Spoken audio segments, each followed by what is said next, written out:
Chapter 4 क्या होगा विक्रम और करण मिले तो। नहीं दीदी, तुम रोते हुए अच्छी नहीं लगती, अब मैं नहीं रोऊंगा, कार्तिक चुप होते हुए बोला।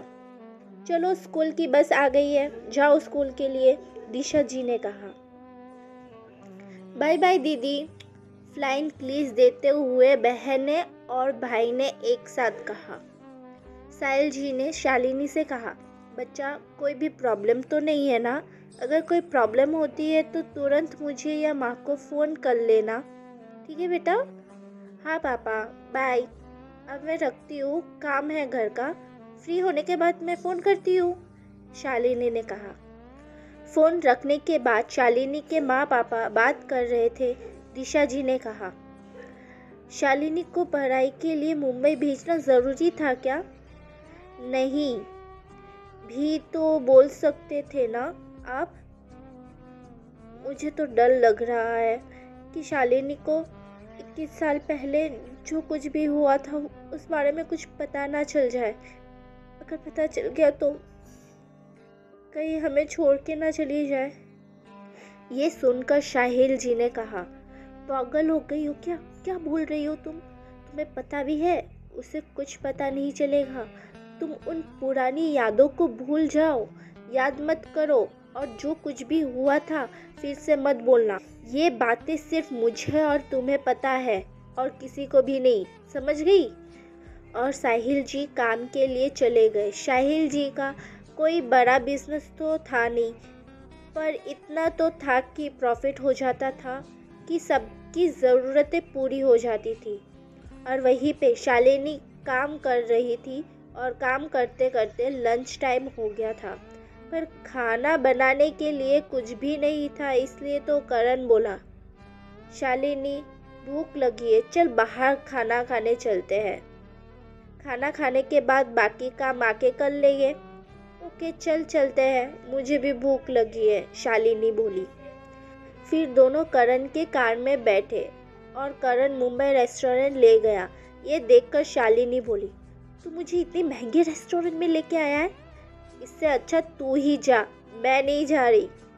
फिर करण बोला, अरे तू बिल की चिंता मत कर, बस पेट भरकर खाना खा, ट्रीट मेरी तरफ से, ओके? चल ठीक है, ट्रीट दे रहा है तो ज़रूर चलूँगी मैं, शालिनी बोली। दोनों अंदर गए। करण ने अटेंडेंट से कहा, 1 table for 2 person. Okay sir, please come with me, attendant बोली। फिर करण और शालिनी उसके साथ गए। अटेंडेंट ने टेबल दिखाया और वो दोनों जाके बैठ गए। करण ने वेटर को बुलाया और डिश ऑर्डर कर दिया। शालिनी बोली, करण कोई प्रॉब्लम है क्या? टेंशन में लग रहा है। हाँ टेंशन तो है थोड़ा, करण बोला।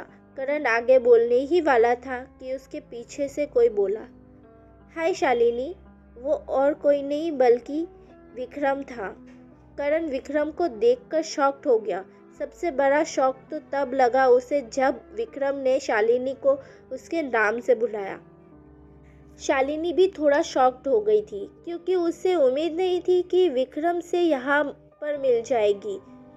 शालिनी विक्रम से दूर रहना चाहती थी क्योंकि उसे पता था कि विक्रम कोई मामूली इंसान नहीं था, और वो ये भी जानती थी कि विक्रम से मिलना या उसके आसपास भी रहना मतलब अपने लिए मुसीबतों को बुलाना जैसा है। शालिनी शॉक से बाहर आई और कहा, हाय मिस्टर विक्रम, आप कैसे हो? आप यहाँ किसी काम से आए थे? विक्रम ने कहा, मैं अच्छा हूँ, हाँ मैं एक मीटिंग के लिए आया था। मीटिंग अभी ख़त्म हुआ है तो मैं जा ही रहा था कि तुम दिख गई तो मिलने आ गया। तुम यहाँ कैसे, लंच के लिए आई हो? और ये कौन है? ये मेरा बेस्ट फ्रेंड है करण, हम दोनों एक साथ लंच के लिए आए थे। घर पे कुछ खाने को था नहीं तो बाहर आ गए खाना खाने के लिए, और वैसे भी करण ट्रीट दे रहा है, क्यों है ना करण? शालिनी बोली। विक्रम एक मीटिंग के लिए आया था, उसके मीटिंग विक्रम एक मीटिंग के लिए आया था। उसकी मीटिंग हो गई थी और वो जा ही रहा था अपने टीम के साथ कि उसे शालिनी दिख गई।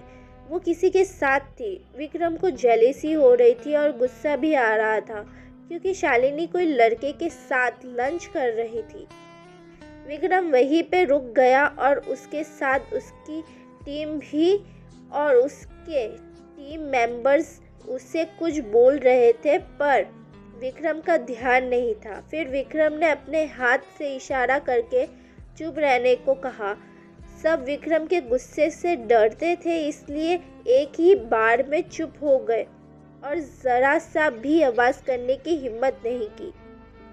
सारे टीम मेंबर्स विक्रम को देखने लगे कि उनके बॉस गुस्से में कहाँ देख रहे हैं और उनको गुस्सा क्यों आ रहा है। सब लोग ने वहीं पे देखा जहाँ पे विक्रम देख रहे थे तो सारे लोग शॉक्ड हो गए कि उनके बॉस किसी लड़की को देख रहे थे और गुस्से में उस लड़की के सामने बैठे लड़के को देख रहे थे। फिर सब लोग असिस्टेंट रौनक को देखने लगे और रौनक को इशारों में सब एक साथ पूछने लगे कि ये सब क्या चल रहा है, ये लड़की कौन है और बॉस इस लड़की को क्यों घूर के देख रहे हैं, हमें बताओ। और रौनक बेचारा क्या ही बोलता कि हमारे बॉस को प्यार हो गया है इसलिए हम सबको और हमारे काम को इग्नोर कर रहे हैं। वहीं पे करण शौक से बाहर आते हुए बोला, हाँ ये मेरी तरफ से ट्रीट है, आप भी कुछ लेना पसंद करेंगे मिस्टर विक्रम, मेरी तरफ से ट्रीट। विक्रम मेन्यू उठाते हुए बोला, हाँ क्यों नहीं, ज़रूर वेटर। फिर विक्रम ने ऑर्डर कर दिया। थोड़ी देर में खाना आ गया और सब खाना खाने लगे। तभी करण ने शालिनी से पूछा, তুই একে কিভাবে জানিস আর আমাকে কেন বলিস নাই कि तू ये जानिस है के? तू इनको कैसे जानती है और मुझे क्यों नहीं बताया कि तू इनको जानती है? शालिनी बोली, এই কি বলছিস, তুই কি পাগল নাকি তোর মাথা খারাপ হয়ে গেছে? আমি একে চিনি না। আরে আমি একে চিনলে তাহলে তোকে তো বলবো না। ये क्या बोल रहा है, तू पागल हो गया है क्या, ना कि तेरा दिमाग खराब हो गया है? मैं इनको नहीं जानती और मैं अगर इनको जानती तो तुझे नहीं बताती क्या? विक्रम वहीं पे बैठकर इनकी बातें सुन रहा था पर उसे कोई भी बात समझ नहीं आ रही थी। तो विक्रम ने कहा, क्या हुआ, ये कौन सी लैंग्वेज है में बात कर रहे हो और क्या बात कर रहे हो, मुझे भी बताओ। शालिनी बोली, कुछ भी तो नहीं, हम दोनों तो बंगाली में बात कर रहे थे, बस इधर उधर की बातें कर रहे थे, आप और लीजिए ना। विक्रम बोला, मुझे नहीं पता था कि मिस्टर करण भी बंगाली बोल लेते हैं।